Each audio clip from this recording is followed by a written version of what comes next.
आचार्य doctor पाणी महोदय अछंती प्रभु जीशुंक बहुमूल्य नाम सकाशु दंडायमान हेबे एवं से जेते बेले आसुथिबे आम माने समस्ते को उच्च करताल देवा।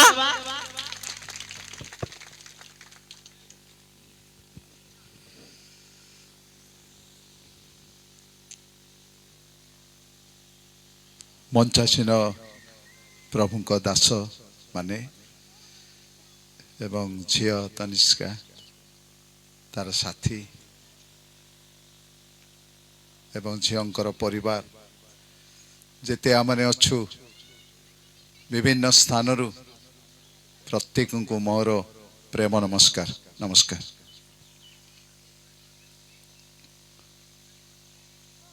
सभा समिति भली आज नुह एटा गोटे स्वतंत्र उपासना। हालेलुया। कारण कैलाश लिमा एवं तांकर स्त्री को प्रभु दया करी से मानकर कोଳରେ दुई झियो दुई पुଅ देले। एटा होची द्वितीय झियो तनिषा। प्रभु उपयुक्त समय ताहांको बढ़ेले बड़ पिला कले एवं से झियोंकर उद्देश्य रे आज उपासना। हालेलुया। परिवार अनेक प्रकार आयोजन करिसेंती जाति विजाति मानक निमंत्रण मद करिसेंती एवं कैलाश को तांको परिवार को मद धन्यवाद दिए जे मते से माने ए कार्यक्रम रे वाक्य देवा पई डाकिसेंती। प्रभु से मान को आशीर्वाद करंतु। आमनकर डायरेक्टर डॉक्टर वर्धन आमन को अनेक कथा कहिले मुआ लंबा करिवे नै कारण वर्तमान घंटे 10 बते हेलानी। लंबा कले आमे सब भोकरे रहिबा आ दरकार पड़े के उठी के मद पड़ेबे खरा पाक। प्रिय प्रभुंक दासदासी भाई भौणी माने आज से झियो निमंते विशेष प्रार्थना उत्सर्ग करा जाउछि। एटा गोटे उत्सर्गित प्रार्थना। एटा गोटे धन्यवादर प्रार्थना। Dedication prayer and thanks giving prayer.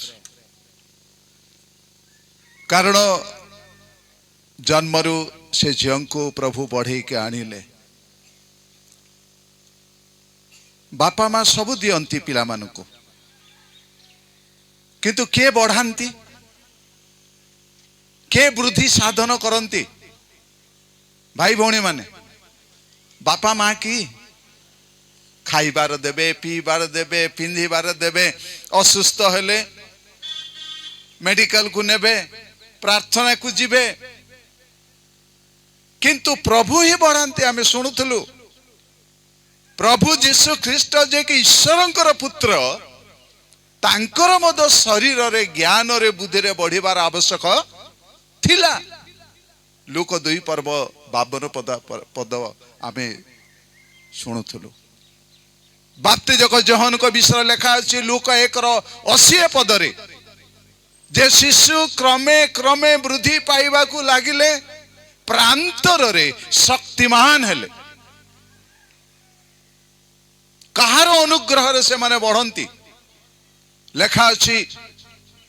बाप्तिजक Johan को विषय प्रभु जीशु ख्रीष्टन को विषय लूक 2:40-52 पदरे जे शरीर रे ज्ञान रे ईश्वरंकर अनुग्रह मनुष्य मान को अनुग्रह रे कौन हेले वृद्धि पाइले। शारीरिक वृद्धि दरकार मानसिक वृद्धि दरकार आत्मिक वृद्धि मध्य नितांत आवश्यक। तेबे गोटे झियर कथा मु कहिबी बाइबल कम समय मु कहिबी समय तो बहुत विलंब हेलानी। जिप्तह बोली जने लोक थिले महाविक्रमशाली विचारकर्ता 11 पर्व कथा मु कहूछि। जिप्तह बोली जने महाविक्रमशाली थिले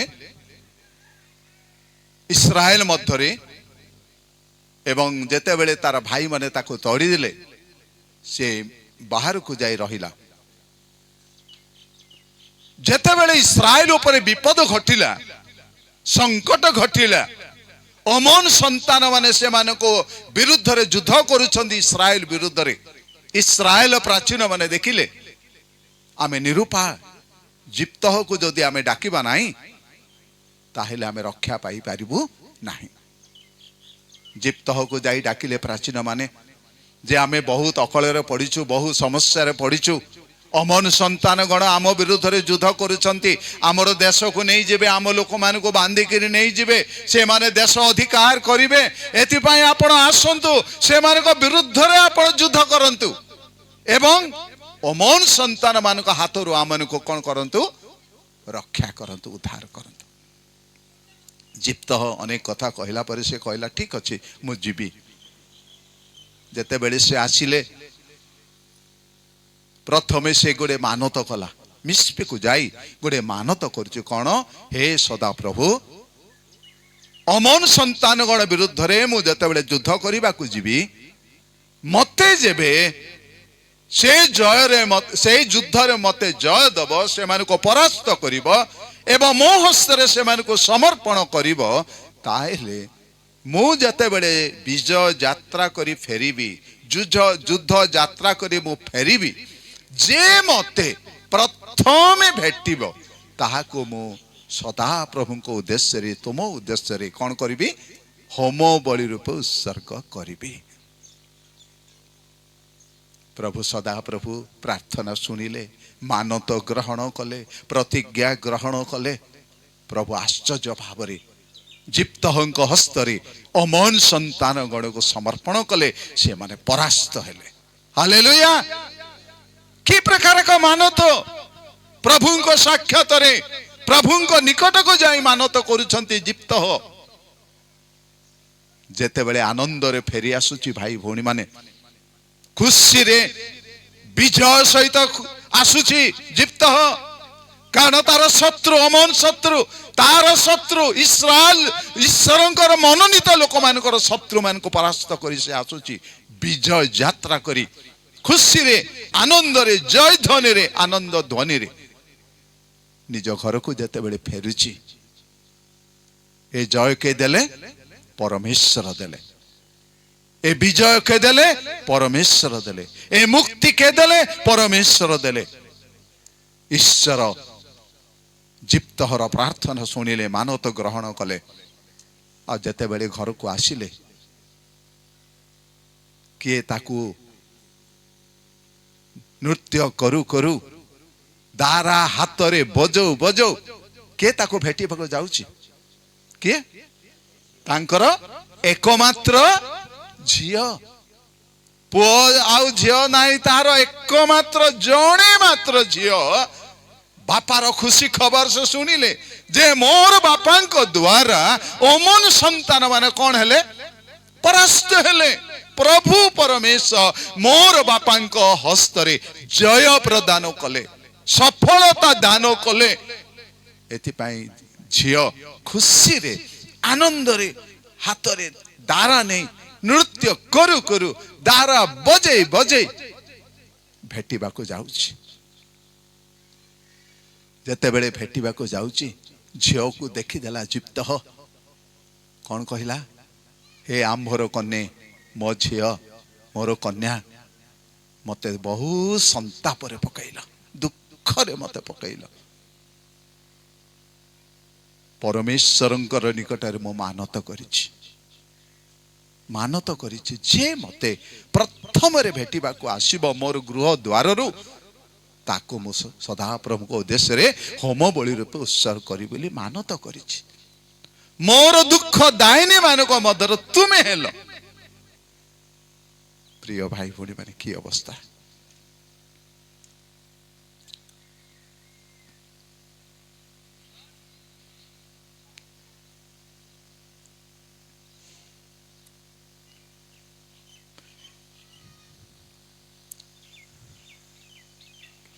तेबे झियो को देखी तार हृदय भांगी गला झियो को देखी तार विजय कथा से छाड़ी गला पासुरी गला जिप्त प्रभु मते जय देले मु आनंद आसुली केते खुशी रे आसुली केते जय ध्वनि करी आसुली किंतु मो झियो मते दुख रे पकई देला मते दुख रे पकई देला सेते बेले झियोंकर उत्तर पढ़िबा पई मु कहूनी समय नाही पित आंभ पित तुम्हें दुख कर नाही तुम्हें खुशी हुआ आनंद हुआ जहा तुम्हें मानत करिछ से मानत अनुसार मो प्रति कर मो प्रति कर मु सेति पाई दुखित नुह मु सेति पाई शोकाकुल नुह मु सेति पाई कौन सी प्रकार भावरे लज्जित नुह पित जहा तुम्हें परमेश्वर सम्मुख रे मुख खोलीच मुख फिटेइच मो प्रति कर कारण सदा प्रभु तुमको कौन कले ओमन संतान मानक जय हेबा पाई प्रभु तुमको देइछन्ति तुमको जय देइछन्ति परमेश्वर तुम्हें थिलो बोली इस्राएल को माने जय पाइले तुम्हें मोर बापा थिलो बोली मो मन संतान गण माने परास्त हेले तुम्हें थिलो बोली परमेश्वर ए महान कार्य करिसंती जयर कार्य शक्तिर कार्य प्रभु करिसंती मुक्तिर कार्य प्रभु करिसंती एतबे दुख कर नाही मु तुम झियो एकमात्र झियो हेले हे जहा तुम्हें मानत करिछ मो प्रति ताहा कर की प्रकार झियो की प्रकार बाध्यता की प्रकार पिता निकट निजक सरेंडर करुछि समर्पण करुछि कारण मोर परमेश्वर तुमर परमेश्वर मंडली को इस्राएल मंडली को ईश्वर मनोनीत लोक मान कौन करिसंती जय देइछंती किंतु गोटे कथा करा जाओ निवेदन करती झियो गोटे कथा करा जाओ कौन 2 मास मोर कुमारित्व विषय विलाप करिबा पई मते पर्वत श्रेणी को जीवा को पड़िबो मोर सखी मानक मु एका जीवी नाही मु एका गले लोक संदेह करिवे झियो कुआरे पळेला बापा माँ को न जणी झियो माने पुओ माने कुआरे कुआरे जाउछन्ते ख्रीष्टीय परिवार रे ख्रीष्टीय मंडली रे ख्रीष्टीय कम्युनिटी मध्य रे चलीछि जेते बेले बयस प्राप्त पिला माने होउछन्ती निज इच्छा रे जाउछन्ती बापा को बुझिबे नाही माँ को पचारिबे नाही जाउछन्ती किंतु ए झियो अनुमति मागुची बापांको ठारू मते केवल 2 मास दिया जाऊ मोर कुमारी तो वर्जिनिटी विषय मु विलाप करिबी मु आनंद करिबा पई जाऊ नाही से पर्वत श्रेणी को मोर सखी मानक सहित मोर कंपानियन मानक सहित मु जीवी 2 मास शेष रे मु फेरी आसीबी एवं तुमे मो प्रति होम बलि रूपे उत्सर्ग कर बापा झियो को अनुमति देला जानी छंती मो झियो बाध्य संतति this obedient no obedient girl बोली ओबेडिएंट डॉटर बोली जिप्त हो जानी छंती मोर झियो कदापि बाहर जीव नहीं मोर कथा बिना मोर आदेश बिना मोर कार्य बिना से कौन सी स्थान को जीव नहीं से नितांत भाव रे से कौन करिवो मोर कथा अनुसार फेरी आसीबो पिलांको ऊपर भरोसा झियोंको ऊपर भरोसा थिला जिप्त हो पितांकर आज झियो तनिषा बापा माँ जहा कहंती बापा माँ केबे हेले पिला मानु को मंद आड़ को जीवा पई कहिबे नाही भूल पथ को नेबे नाही अबाध्य पथ को नेबे नाही कुकर्म पथ को नेबे नाही मिथ्या केबे पिला मानु को सिखेइबा नै बापा माँ सब बेले चाहूछंती पिलार मंगल बापा माँ सब बेले चाहूछंती पिलार आशीर्वाद बापा माँ सब बेले चाहूछंती पिलार खुशी बापा माँ सब बेले चाहूछंती पिलार बाध्यता तेणु डायरेक्टर बर्धन मध्य ए बाध्यता विषय मध्य कहिसंती आज्ञा बहुत आजीवन आज झियो तनिषा ସବୁ ଅବସ୍ଥାରେ ବାପା ମାର ବାଧ୍ୟ ହେବେ, ଗୁରୁଜନ ମାନଙ୍କୁ ଭକ୍ତି କରିବେ, ପ୍ରଭୁଙ୍କୁ ସମ୍ମାନ ଦେଇ ପ୍ରଭୁଙ୍କୁ ଭୟ କରି ଜୀବନ କାଟିବେ। ତାହା ହେଉଛି ବଡ଼ ବିଷୟ, ତାହା ହେଉଛି ବଡ଼ ବିଷୟ। କାରଣ ଯେତେବେଳେ ବାପା ଅନୁମତି କଲେ ଝିଅ କେତେକ ଝିଅମାନଙ୍କୁ ତାର ସଖୀ ତାର ସହଚରୀ ମାନଙ୍କୁ ନେଇକି ପର୍ବତ ଶ୍ରେଣୀକୁ ଗଲା। 2 ମାସ ପର୍ଯ୍ୟନ୍ତ କୁମାରୀତ୍ୱ ବିଷୟରେ ବିଳାପ କଲା, କାନ୍ଦିଲା। ରୋଦନ କରିବା ଠାରୁ ବିଳାପ ଅଧିକ ବାହୁନି କାନ୍ଦୁଛି। କଣ ପାଇଁ କାନ୍ଦୁଛି? ମରିବା ପାଇଁ? ମୋ ବାପା ମତେ ହୋମ ବଳି ରୂପ ଉତ୍ସର୍ଗ କରିଦେବେ ସେଥିପାଇଁ କି ଭୟଭୀତ ହୋଇ? ନାଇଁ, କୁମାରୀତ୍ୱ ବିଷୟରେ। କାରଣ ଏ ଝିଅ ଜଣେ କୁମାରୀ। ମଗଦଲିନୀ ମରିୟମ କୁମାରୀ ଅବସ୍ଥାରେ ଥିଲା, କିନ୍ତୁ କୋଉ ଅବସ୍ଥାରେ ଗଲା? ଯୀଶୁଙ୍କର ମା ମରିୟମ କୁମାରୀ ମରିୟମ ଥିଲା। ଅନେକ କୁମାରୀ କଥା ବାଇବଲରେ ଲେଖା ଅଛି। ଏ ଝିଅ ତନିଷା କୁମାରୀ ଅବସ୍ଥାରେ ଅଛି। ମନୁଷ୍ୟର ବିଭିନ୍ନ ଅବସ୍ଥା ଯୋଉ ଅଛି, 5ଟି ଅବସ୍ଥା କଥା ଆମେ ଆଜ୍ଞାଙ୍କ ଠାରୁ ଶୁଣୁଥିଲୁ। ବର୍ତ୍ତମାନ କୁମାରୀ ଅବସ୍ଥା, ତାପରେ ବଢିବ ପିଲାଟି, ପରିବାର ଗଠନ କରିବ, ଭବିଷ୍ୟତରେ ପ୍ରଭୁଙ୍କର ହେବ। ତେଣୁ ଯେତେବେଳେ 2 ମାସ ପର୍ଯ୍ୟନ୍ତ ଝିଅ ଗଲା, ଜିପ୍ତହର ଝିଅ ଠିକ 2 ମାସର ଶେଷରେ ଫେରି ଆସିଲା ବାପା ନିକଟକୁ। ବାପା ତାକୁ ଖବର ଦେଇନେ, ଝିଅ ତୋର 2 ମାସ ହେଇଗଲା, ତୁ ଫେରିଆ। କହିଲା କି ବାଇବଲରେ? ନା, 2 ମାସ ଶେଷରେ ବାପାଙ୍କ ନିକଟକୁ ଫେରି ଆସିଲା ଏବଂ ବାପା ତାର ମନାସିଲା ଅନୁସାରେ, ମାନତ ଅନୁସାରେ ଝିଅ ପ୍ରତି ହୋମ ବଳି ରୂପେ ସଦାପ୍ରଭୁଙ୍କ ଉଦ୍ଦେଶ୍ୟରେ ସେ ଉତ୍ସର୍ଗ କଲେ। କିନ୍ତୁ ଲେଖା ଅଛି ସେ ଝିଅ କୌଣସି ପୁରୁଷର ପରିଚୟ ପାଇନଥିଲା। ବାକ୍ୟରେ ଲେଖା ଅଛି କୌଣସି ପୁରୁଷର ପରିଚୟ ପାଇନଥିଲା। ଆଜି ପିଲାମାନେ, ଏ ଝିଅ ଯେତେ ଆମର କମ୍ୟୁନିଟି ମଧ୍ୟରେ ଏବଂ ବାପୁର ମଣ୍ଡଳୀ ମଧ୍ୟରେ ଯେତେ ଝିଅ ମାନେ ଅଛନ୍ତି, କୁମାରୀ ଅବସ୍ଥାରେ ଅଛନ୍ତି, ନିକଟ ଭବିଷ୍ୟତରେ ସେମାନେ ବଢିବେ, ବିବାହିତ ହେବେ। କିନ୍ତୁ ଲେଖା ଅଛି ପୁରୁଷର ପରିଚୟ ପାଇବା ଦରକାର ନାହିଁ। କୁମାରୀ ଅବସ୍ଥାରେ ବିବାହ ହେଲା ପରେ ପୁରୁଷର ପରିଚୟ ପାଇବେ, ସ୍ୱାମୀର ପରିଚୟ ପାଇବେ, କିନ୍ତୁ ବିବାହ ପୂର୍ବରୁ ପୁରୁଷର ପରିଚୟ ପାଇବା ଉଚିତ ନୁହଁ। ସେଇଟା ହେଉଛି ପବିତ୍ରତା ଜୀବନ ନୁହଁ, ଅଶୁଚି ଜୀବନ ନୁହଁ, ଅଧାର୍ମିକ ଜୀବନ ନୁହଁ, ଅମାନକ ଜୀବନ ନୁହଁ। କିନ୍ତୁ ବାଇବଲ ଆମକୁ କୁହାଯାଏ, ଆମର ଯେତେ ପ୍ରଭୁଙ୍କର ପରିବାର, ଆମେ ଖ୍ରୀଷ୍ଟୀୟ ପରିବାର ଅଛି, ଆମର ପିଲାମାନେ ପବିତ୍ରତା ଜୀବନ କାଟନ୍ତୁ, ସୂଚିର ଜୀବନ କାଟନ୍ତୁ, ଧାର୍ମିକତା ଜୀବନ କାଟନ୍ତୁ, ଉତ୍ତମ ଜୀବନ କାଟନ୍ତୁ। ଏ ଝିଅ ସେଇ ପ୍ରକାର ହଉ। ପ୍ରିୟ ମଣ୍ଡଳୀ, ପ୍ରିୟ ପରିବାର, ଝିଅ ଆମେ ସମସ୍ତେ ମନେ ରଖୁ ଯେ ପ୍ରଭୁଙ୍କର ପରିଚୟ ଆମେ ପାଇବା, କିନ୍ତୁ କୌଣସି ପୁରୁଷର ପରିଚୟ ପାଇବା ଆବଶ୍ୟକ ଏ ଅବସ୍ଥାରେ ନୁହଁ।